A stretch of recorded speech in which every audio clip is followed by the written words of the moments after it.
என் ஹக்கோர், அழைத்தவனுக்கு தேவன் பதிலளித்து ஊற்று. ஒருநாள் இஸ்ரவேல் ஜனங்கள் பெலிஸ்தியரால் அடக்கப்பட்டிருந்தார்கள். சிம்சோன் தேவனால் அபிஷேகம் பெற்றவர், அவருக்கு அதிசயமான பலம் இருந்தது. ஒருமுறை பெலிஸ்தியர்கள் சிம்சோனை பிடிக்க வந்தார்கள். யூதாவின் மக்கள் பயந்து போய் சிம்சோனை பிடித்து அவர்களிடத்தில் ஒப்படைத்தார்கள். சிம்சோனை கயிற்றால் கட்டி பெலிஸ்தியரிடம் கொண்டு சென்றார்கள். அந்த நேரத்தில் தேவ ஆவியானவர் சிம்சோனின் மேல் வல்லமையாக வந்தார்.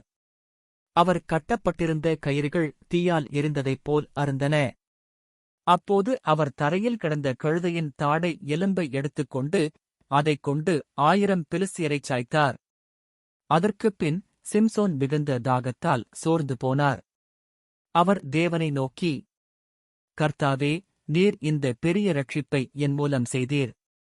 இப்பொழுது நான் தாகத்தால் சாக வேண்டுமா? என்று வேண்டினார்.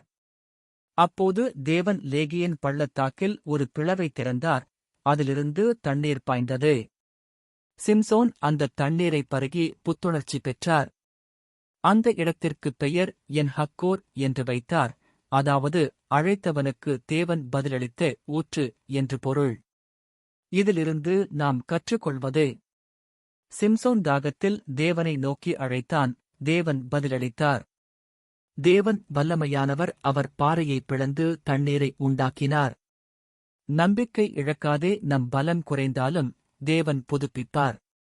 கர்த்தராகிய இயேசு கிறிஸ்துவிற்கே மகிமை உண்டாவதாக. ஆமேன்.